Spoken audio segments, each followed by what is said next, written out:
Welcome. What you are about to watch is not science fiction, and it is not folklore. It is a serious investigation into one of history's most compelling unresolved questions: the mystery of the Iron Pillar of Delhi, rust-free for 600 years. Across the world, in universities, research institutes, and field excavations, serious scholars are wrestling with evidence that does not fit the accepted story. Evidence that has been documented, measured, and peer-reviewed, and that still has no satisfying conventional explanation. We are going to look at that evidence carefully, without prejudice in either direction, not dismissing what is extraordinary, but not accepting it without scrutiny either.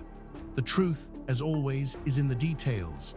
In the courtyard of the Qutb Minar complex in Delhi, India, stands a pillar of iron 7 meters tall and weighing over 6 metric tons. It was forged approximately 600 years ago, in the era of the Gupta Empire, and erected as a monument to the god Vishnu and the memory of a great king.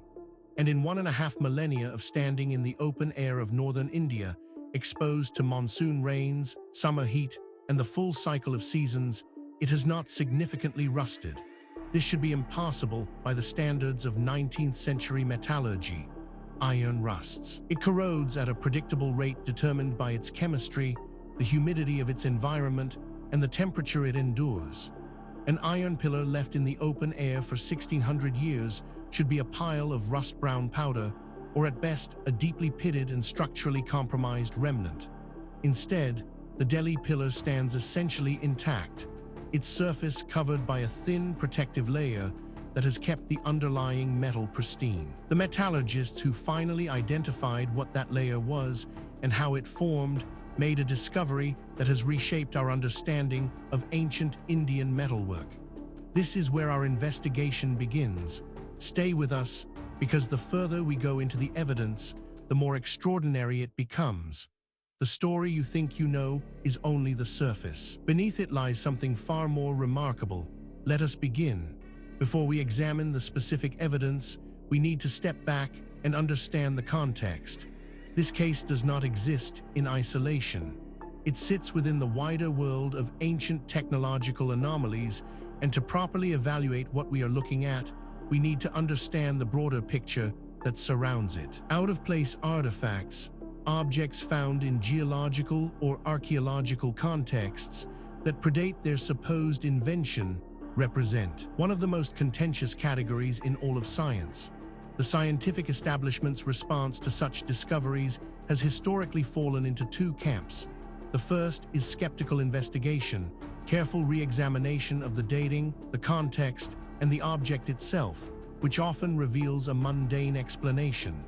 The second, rarer response is acknowledgement, a formal revision of the assumed timeline in light of evidence that cannot be explained away. Both responses have legitimate roles. The history of archaeology includes many cases where enthusiastic amateur discoveries of supposedly ancient anomalies turned out to be forgeries, misidentified natural formations, or artifacts simply displaced from their original layer by post-depositional disturbance.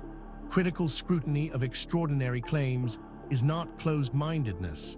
It is scientific responsibility, but it must be applied consistently. The same rigorous scrutiny applied to anomalous claims must also be applied to the mainstream assumptions those claims challenge. And sometimes, when the evidence is examined honestly, the mainstream assumption is the one that breaks. The significance of genuine out-of-place artifacts goes beyond the objects themselves. Each one represents a data point in a larger argument about ancient human capability, about what our ancestors understood, what they could engineer, and how much of that knowledge has been lost. The ancient world was not populated by primitive minds in primitive bodies. The brains that looked up at the night sky 40,000 years ago were neurologically identical to ours. Given sufficient time and motivation, they could have discovered and lost almost anything we know today. This context matters because it tells us something important. What we are about to investigate is not an isolated curiosity. It is part of a pattern that researchers in multiple fields have been independently documenting for decades. And patterns in science demand explanation. With that foundation in place, Let us now turn to the specific case at hand. Now we reach the heart of the matter. The core evidence surrounding the Iron Pillar of Delhi, rust-free for 600 years, is more extensive, more verified, and more troubling for conventional explanations than most people realize. Let us walk through it systematically, fact by fact, and allow the evidence to speak for itself. We are not going to speculate here. Every point that follows is documented in peer-reviewed publications, official archaeological records, or government archives that are publicly accessible. The question is not whether these facts are real. The question is what they mean. Consider this first extraordinary detail. The Delhi Iron Pillar was erected in the Gupta period, most likely during the reign of Chandragupta II, between 375 and 415 AD, based on a Sanskrit inscription on its surface, dedicating it to the god Vishnu. It was originally erected at a different location, possibly Udayagiri in Madhya Pradesh, and moved to Delhi during the Delhi Sultanate period. This single data point, if taken in isolation, might be set aside. Anomalies happen, instruments malfunction, researchers make mistakes, but as we continue, you will see that this is not an isolated anomaly, it is part of a consistent and documented pattern. But that is only the beginning. Researchers also discovered metallurgical analysis of the pillar conducted by researchers at the Indian Institute of Technology, Kanpur, and published in the journal Current Science in 2002, revealed that the pillar's corrosion resistance results from a thin but extremely stably crystalline phosphorus iron compound called mesawite, a form of delta iron hydrogen phosphate hydrate that forms a barrier between the metal surface and the atmosphere.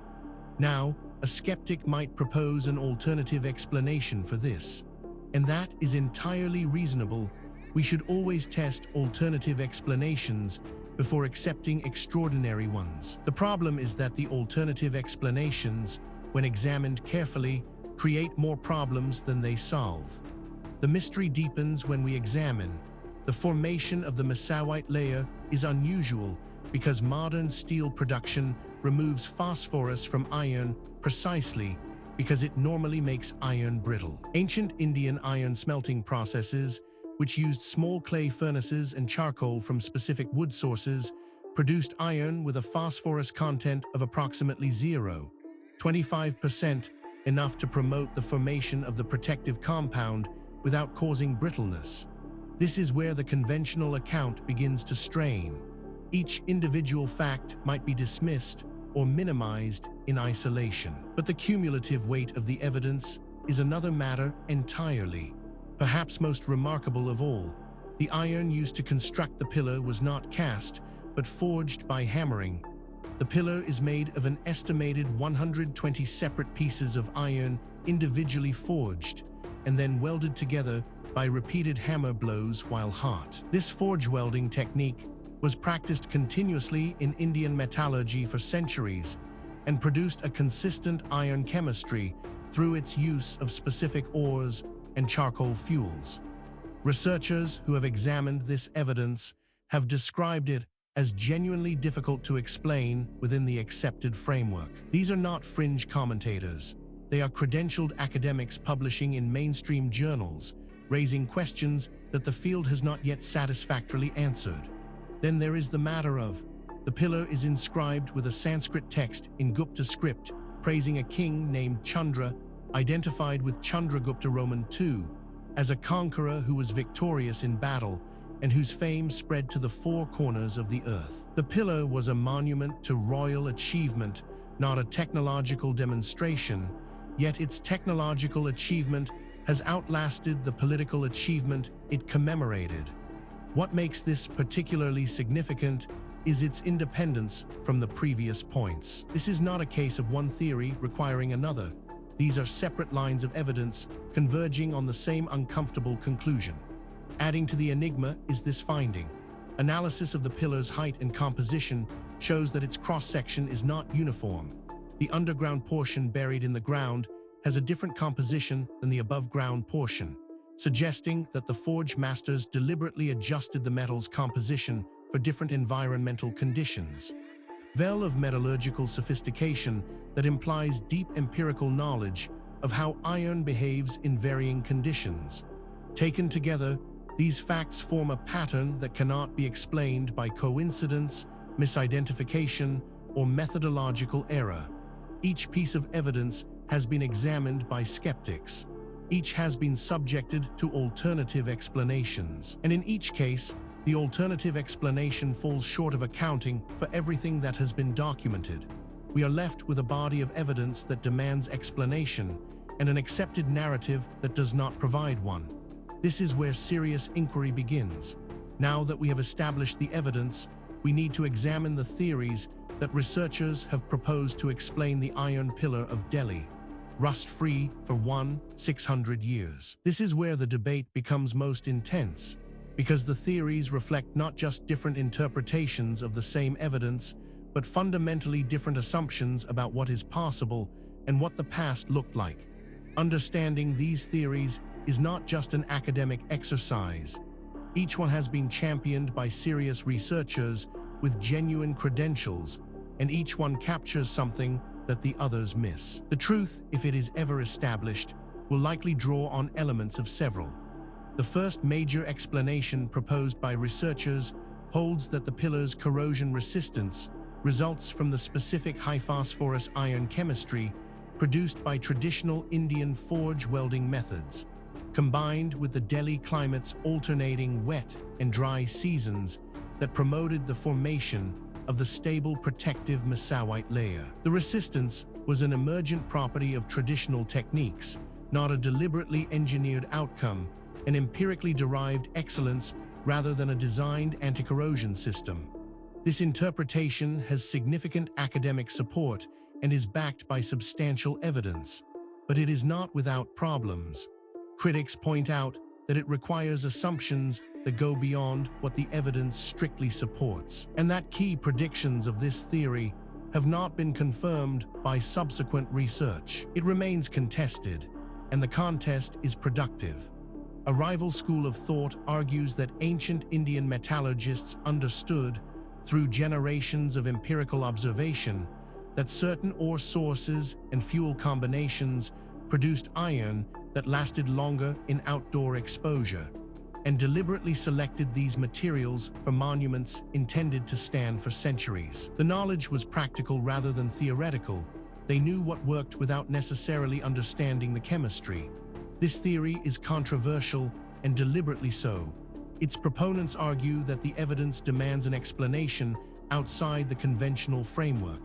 Critics counter that extraordinary claims require extraordinary evidence, and that the evidence presented, while suggestive, does not yet meet that standard. The debate continues in peer-reviewed literature. Perhaps the most unconventional theory suggests that the mesawite protective layer was specifically promoted by applying dilute phosphoric acid solution to the pillar surface during or after construction, a technique known to have been used in some ancient metalworking traditions, and that would have deliberately created the corrosion-resistant compound. This would represent a conscious anti-corrosion technology rather than an accidental property of the manufacturing process. What is striking about this debate is not merely that experts disagree. That is normal and healthy in science. What is striking is the quality of the disagreement. Serious researchers, working from the same body of evidence, reaching genuinely different conclusions. That level of fundamental disagreement, when it persists over decades, is a signal that something important has not yet been understood. The question is not which of these theories is right. The question is whether any of them is right, or whether the truth is something that none of the current frameworks has yet been able to capture. The case surrounding the iron pillar of Delhi, rust-free for 600 years, does not rest on speculation alone. What distinguishes this investigation from pure mythology is the existence of documented, physical, verifiable evidence, material that has been examined by credentialed researchers and whose authenticity is not seriously disputed. What is disputed is its interpretation. Let us review the most significant documented evidence, as objectively as possible. We are not going to cherry-pick the data that supports a preferred conclusion. We are going to lay out what exists and let you draw your own assessment. Physical evidence supporting this account includes electron beam microanalysis of the protective layer on the pillar surface has confirmed the presence of a 50-micron thick layer of mesawite with iron-hydrogen phosphate composition significantly different from the underlying iron, a layer that would take approximately 3 years to form and D would then be self-regenerating if minor damage occurred. This evidence has been subjected to independent verification. Skeptics have examined it. Alternative explanations have been proposed and tested. The data remains. The question of what it means remains open. Investigators have documented comparison of the Delhi pillar's composition with other ancient Indian iron objects from the Gupta period has shown that high phosphorus iron was characteristic of iron produced in certain regional RGE traditions, confirming that the composition resulted from traditional manufacturing rather than accidental conditions. This evidence has been subjected to independent verification. Skeptics have examined it. Alternative explanations have been proposed and tested. The data remains. The question of what it means remains open. On-site analysis revealed the intact condition of the pillar after 600 years of outdoor exposure in a climate with significant monsoon rainfall constitutes direct physical evidence that something in the pillar's construction provided effective corrosion protection far exceeding anything modern conventional iron would achieve in comparable conditions. This evidence has been subjected to independent verification. Skeptics have examined it. Alternative explanations have been proposed and tested. The data remains. The question of what it means remains open. Each individual piece of evidence might, in principle, be explained away. A single anomalous artifact might be misidentified. A single anomalous date might reflect contamination.